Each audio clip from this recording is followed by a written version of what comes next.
Hey everybody, my name is Dion and this is Daryl. Hiya. Welcome to DuoQueue. In today's video, we're discussing the topic of physical versus digital games. What do we prefer? Where is the industry heading? Today we find out. Now that we're queued up and ready to go, let's get started. So before we get started, I would like to dive into our experiences with digital and physical games. If you want to start that, Dion. My childhood was all physical games, and I think that could be similar for a lot of people. You know, I'm used to we had rentals. I used to go to, I don't remember the name of the store. Remember Blockbuster? Blockbuster on Hollywood Video, yes. I used to go to those stores, rent. I used to borrow from friends, rarely, but I did. As I was, big into the physical games. Now, currently, I'm more of a big Steam user. I definitely push a lot more PC play, and all those games are digital. All my PC games are digital. I do not own any physical copies. For console, which I do, I have a PlayStation 4. I do own physical copies. This is not due to preference. This is mostly due to Amazon, and there have been some of the benefits and the cost from Amazon's actually cheaper than some of the digital versions I could get, and I can get some good deals there. So for console games, I did stick to the physical edition the last 2 years, just to make sure I'm getting the best deal. Yeah, which is completely reasonable. As for me, much like Dion, and again, like most people, I'm not sure, unless you're... I'm not going to even go into the joke, but I have a headache. I've been having a splitting headache all day. My childhood was mostly all physical games. There were a few of them that were, I won't say download only, but ones that there was a bleed over for a lot of us in our childhoods between games that were strictly physical and games that were starting to be more on the digital end, but again, primarily physical. I tend to be a combination of both. I prefer I prefer digital games on PC, but I prefer physical copies for consoles and whatnot, and that's mostly because you're not going to come across a physical copy of a physical pop copy. You're not going to come across any physical PC games all that often anymore. Plus, my computer doesn't even have a disk drive. I had to buy that separately because some installation software needs that. Anyway, otherwise, I'm not going to count digital-only games in this area here, unless we're going to count the games that are like specialized that get those copies and whatnot. I've wanted those. Doesn't always happen. They tend to go very quickly. I have a few in mind that do that, but let's move along. Quick question for you: if your PC had the option to be physical, would you choose to go physical if they had it available? I feel like that would depend on the game. I feel like I might. It's weird. Here's the thing with console games, the cases, they're attractive to me. I like those, but I've never seen an appealing looking PC case. They always just look like VCR boxes to me. So it's more for the art. Understood. Well, let's talk a little bit. Let's really key on to physical games here. And why do some people prefer them? They're forever, right? I think that's the biggest thing. You own it. It is yours. There is no debate. No one can cut your service. The game is yours. Yep. Right? So I think that's a big deal for a lot of people. Yeah. And I'd agree with that too. And then it's also easy to trade and borrow. That was also a big piece, in our childhood. It was a lot easier to borrow games from friends, or you didn't have to buy everything, right? Because you can borrow or trade. You can do a lot of cool stuff there that allowed you to access games. Not too long ago, I borrowed God of War from one of our friends, and I still have yet to finish it. Just like I had yet to finish The Witcher 2 back in high school, but I did finish that. But you didn't want it back at that point. Yeah, I switched to PC at that point. Yeah, at that point you were like, "Nah, just keep it." Which I still fondly remember that. It was funny though, because I was like, I beat it, but I can't stop playing. And then I believe you added this though, Daryl. Sentimental collection value. This is a piece for some people where you can collect it, and you have these really cool looking cases. Some cases have really good art. I think they've kind of going away from that, but in the past, and when it was big, it was definitely a big piece of it. The art of the case and how it looked. I remember when PS3 games came out, they started having the interior of the case color. Yeah. That was, it was great. There's nothing else to say about it. It's just super cool. And some people really like that. Yeah. A lot of the time when I have physical copies of games, even when I buy them today, be they really old games or current games. I just hold a lot of memories and stuff with physical games. When I remember when I bought it, where I was when I bought it, how I felt at the time, how old I was, and who I was with. Some gifts that my folks got me, some gifts that friends have gotten me, and whatnot. And then you also had back in the day, back in my day, when physical games had more effort put into them, and the cover art wasn't just a guy holding a gun, no matter what game it was. I think Rockstar still does this actually with Grand Theft Auto, or at least they did it with 5. They would slot like little, I won't call them heirlooms, but like I know like you would get like the Los Santos map, as well as some other things in there. You just got a lot more bang for, I won't say bang for your buck, but you got a lot more collectible items, I should say. Yeah, with cool side things. Yeah, cool side things if you care about that kind of stuff. And besides that, I'm like my dad. My dad loves, comic books and owning them physically. I told him about the online option for Marvel Unlimited. We're not sponsored. I wish we were. I feel like no matter what, he's always going to enjoy getting the physical comic books because he likes putting those on his shelves and whatnot, and that's how he likes to go about it. And I'm kind of the same way. I'm gonna leave it at that. Yep. I agree. I definitely think it's cool. I have other let's talk about the caveat. Why would people skip the physical option? Well, one, even though it's a collectible, for me, the bad piece of it takes up space for storage. This is not always an issue, but it starts becoming an issue. You're living with someone else, or you're like, well, where am I going to put all this stuff? You know what I mean? So that is a big piece for me, and I have all my physical copies. You know where they are? They're in a box in the closet. And after I beat a game, where does it go? The box in the closet. So for me, I'm not really getting anything out of it anymore. Now, if I had like a nice little room, and which I had the option to do, and I kind of shied away from it, but a room and a bookshelf, it could be cool. And I think, it's the difference between if you like that collection value or the space is more valuable for you is kind of what you're going for. And I completely understand that. If you're, like you said, if you're living with someone else and whatnot, you need to really pick and choose where your space is going to be. If you have a man cave, you might have that space where you could do X, Y, and Z, but even then you got to be picky. Like if you're going to get something physical in that kind of space and you have limited space, you got to make sure it's worth it. Otherwise, yeah, it would just be taking up space. It'd be clutter. I get that. So the last reason people might skip this option is damage, right? So I think this could be, there's a different issue with digital games, which is similar, but you can easily damage your disc or your cartridge, depending on how old the game is, and you wouldn't be able to access anymore. This has happened before to me when I was younger. It's not something that happens as older you get. It's you kind of get a little more responsible, so you're not having as much, but it's something you risk, right? You can literally pay $60 for a game, break the game. Even your kid could break the game. And you're just upset, but guess what? Those $60 are gone, and I guarantee you're not getting a new one for free. So, that's a big piece of it, too. The damage is a big piece because you can lose it. From this point, we're going to talk about digital games, why people would prefer digital games compared to physical games. It's easy to access without ever leaving your home, and in some cases, it's a lot easier to do when you're not at home. And that's very convenient. You can like stream it, you can, and this and other when you're like off on a trip and whatnot. Or if you're at home, well, you don't ever have to leave. It helped a lot of people last year. It definitely helps if you're the kind of person who doesn't like going out and whatnot all that often, and this and other. Or if you don't want to be in line during those opening nights and whatnot, and this and other, it could be a pain. It could be a pain. So that's definitely a plus on digital game side. Yes, this is probably one of my main reasons. I mean, I can literally say, okay, I'm going to buy this game. I mean, this might not be bad. This might even be good for my wallet, but I can like, okay, I'm just going to buy the game. Pull out my wallet, buy it. You got fast enough internet? My internet's pretty quick. Download it. Within 20 minutes, I'm up and running on this new game. I didn't even know I was going to buy because I don't pre-order games anymore. So I don't know if I'm going to buy it. Then we decide. And this is like, boom, I got it, right? And or me and Daryl are trying to record a video. We're trying to decide a game. We decide this game. I don't have to go to the store and try to find it or it be sold out. This is a big piece of it for me anyway.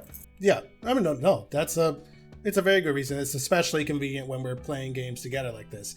I would say, on the other hand, if you're the kind of person who needs to get out and this and other, it might be if you get stir crazy faster, you might want to actually make the effort and go outside if you want. But otherwise, for General reasons, yeah, definitely. Do it if you can. Do it if you can afford it, or if you have the self-control not to do it every time you get the chance. True. And my wife was not going to GameStop, so that's also another piece of it. So. Another reason why digital tends to be better than physical in these cases is because, for the most part, it's never damaged or lost. And for the most part, I mean, it's never broken. I am going to say this jokingly, though. You can lose it depending on what storefront is and if they're dependable enough to be able to let you download it easily. And look at you, Microsoft Store. I remember the days of Phantasy Star Online 2 when I kept trying to get it and it kept disappearing off my computer and I couldn't re-download it for some reason for a bit. Yeah, that's a rare occurrence, but it happened. I'm holding them to that. Yes, and Microsoft is one of the worst offenders, right? The store is kind of one of the worst baselines, if I could say so. Besides that, you can download it any time. Really. I have the Steam app on my phone, and why do I say really as if, like, you won't believe it? We're in the future. No, I have Steam on my phone, so sometimes if I want to download a game and whatnot, but I'm nowhere near my computer and won't be for a while, I just open the app on my phone, hit the download button, and it ideally, if it works like it should 60% of the time, it'll have it downloaded by the time I'm back home, so it's super convenient. Never done that, but I will start. It's a good feeling. You just know that it's downloading and you don't have to watch it unless it doesn't. Like I said, 60% of the time. The app's kind of whack sometimes. Besides that, it doesn't take up any physical space. So you can keep your room or shelves tidy or whatever for anything else that you might need, which helps. Yep, and if you're living with someone, no one's complaining about you taking up extra space. That's another piece of it, right? Like, yeah. If you don't, depending on how much space you have a big house, I mean, maybe it's not a problem. But if you don't have a lot of space, this is a really good option to keep your space down. Exactly. And keeping others from complaining about your space. Besides that, there are also reasons why people would skip over the digital option and prefer the physical one. One option would be one we've seen here and there in the gaming industry. When a company shuts down and you lose access to the game, or if a company wants to be stingy and take that game away. And sometimes when games just cycle out and you can't buy it anymore, assuming it's not on Steam. Where Steam's good at holding on to games. Other services, like subscription services, like say Game Pass, will typically cycle that out. So if it's not on Steam or Epic, you're kind of SOL. Games that have done stuff like this are like PT, when Konami pulled that after they broke up with Kojima, and then Sony, who are just butt heads in general. With the exception of this one time with Cyberpunk, I will agree with them here. It was a good idea to pull that. It was not ready for the PS4. You know that. And another example would be Alan Wake when it got pulled from Steam for a bit because there were licensing issues with the copyright music in the game. If you had a physical copy, that doesn't affect you. But if you have the copy that's on Steam, you can't buy it or download it at the time. And I want to assume that if you had uninstalled it, you probably couldn't reinstall it because the page, to my knowledge, didn't exist. Yeah, I mean, we can add on to this. We have... WildStar is a subscription service, game, obviously. Yeah. Not subscription service, but a MMO game that had a subscription. That game got shut down, and it failed, so you couldn't access it anymore. I mean, that's a different type of situation, but that is. And I like to admit that the PT option was a demo, so I don't agree that that's a full option, but it is something that happened. The point is, though, popularity is the only reason I put it there. In general, though, there are opportunities for you to lose access to your games. You're ultimately buying the license more than you're actually buying the product itself, as some people will put it. Almost the right to use it for, as long as it's accessible. Essentially. And that's the kind of the downside.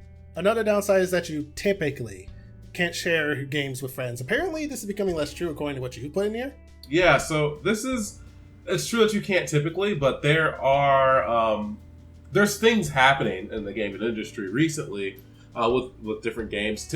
Especially multiplayer games are really where this is happening, where they're allowing you to have a friend play for free without buying the game. Yeah. You can share your Steam library with people in your house, right? Because before you don't have to have the same account. Like I can have a kid that uses their own Steam account that I can monitor, but they can share my library. I don't have to buy the games twice. No, I can't play the same game as them at the same time, but they are able to access that library. So there are ways that they're coming up with allowing you to share somewhat with friends, and I think their Steam has some other special things that are going on where you can you can share they can take over your game for a little bit or something like that. Yeah. So there's just things that are happening. So that way that kind of assimilates couch co-op in a way. But we are starting to see strives in the industry for digital games to allow that sharing, but they don't want, obviously don't want to share it too much because they want to make money, but they are trying to push some type of sharing. Mostly Even Sony did it. Even Sony did it by my little brother. When he wants to play a game that's on my profile, I simply give him my login. He logs in, he downloads it to his system, and so long as I'm not playing it, then, or at least he either downloads it to his system or he just plays my profile. I think he downloads it to his profile, but so long as I'm not playing it, he can play it. Yep, and I think it's like a PlayStation in your like it's an in your house feature technically, but it works where anyone can you guys can work it out, and usually only gonna do that with people you trust. So Sony's not really losing money because you would have bought only one copy if it was physical, right? You would have only bought one copy and played with your family if it was physical. So there's that. So let's move into the future of the industry and kind of give our final thoughts here. So digital versus physical availability, and I think this is really key. Even though we have physical, I think the availability of physical is going to be an issue as things go on. It's cheaper to not ship out a game, right? It's way cheaper to not produce a physical copy, and we've seen that. We've seen that with many games. Indie games for sure have just not even done it. It's just not physical at all, right? It's typically, unless they go for it for collectibles edition, like River City Girls and Battle Chef Brigade had physical copies, but that was like a limited run, like limited special edition, and I could see that being a thing. Like I could see them selling a limited special edition for every game for extra money, but I don't see it being a big thing anymore. Eventually, I feel like it's going to go away. Because, and this is very similar to the music industry, we're starting to see streaming. Music industry was the same. Same thing with movies. You started to see streaming, you started to see downloading as an option, and that kind of started taking away from that physical copy. Movies are a little bit weird, but music sure is the physical copy started to just went away. Still exists, but it's not not as big. Subscription services. I think that's another thing we should talk about. Game Pass is on fire, as you said. G wanted to say that, but it is. Subscription services are a big deal. They are my favorite. I am happy to do a subscription service and get access to a $60 game for $15. I pay 1 month and I get access to a $60 game. Yes, it typically spills to the next month because I'm a fool, but yeah, you have that option. And beyond that, you also have diskless options on consoles. And this is kind of we see it with the PS5 and the Xbox. I almost said Xbox One Series 8, but that's not what it. Can we do a video on just how crappy Microsoft is at naming their consoles? But yeah, for the PS5 and the Xbox Series X and S, those have diskless and they have diskless and disc options, and one's cheaper than the other. One, I think they both come with varying degrees of space, depending on what you get. I think you get more digital space if you go with the digital one only.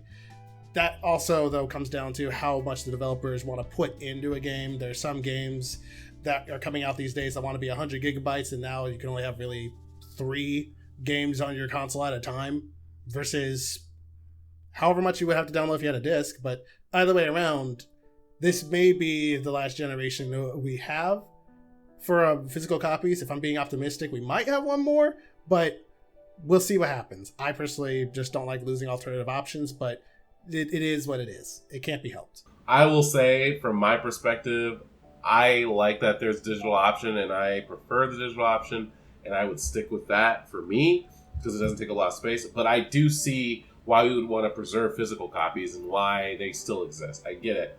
And I do think, sadly, for people that love physical, Daryl, they will not have the option to have the physical copies as much, or they'll have to pay a premium to get that physical copy. It'll come with other stuff, but you're going to have to pay a premium to get it. And I don't know if that's great for the industry or not, but that is kind of where it's heading. I also am excited for some streaming services. I want to make sure that these companies aren't screwing us over on anything that we're getting, and that we're buying something, we want to make sure that we get to keep it. And I think that's a valid concern. And I do understand, because these companies, they will shut down and they will not give you access, and they don't care, right? That's not their problem anymore. So we just want to make sure we can get the games. I think that's one of just my main concerns. And if we can get that, I think we'll be good. And on my part, if game preservation was better, I'd be less bothered by physical copies and what being, well, going the way of the dodo slowly but surely. But nonetheless, I don't think I'll ever be able to replicate the feeling of holding a game I have sentimental value for in my hands with a digital copy, unless you're the kind of person who takes a bunch of screenshots like I do in Final Fantasy XIV all the time.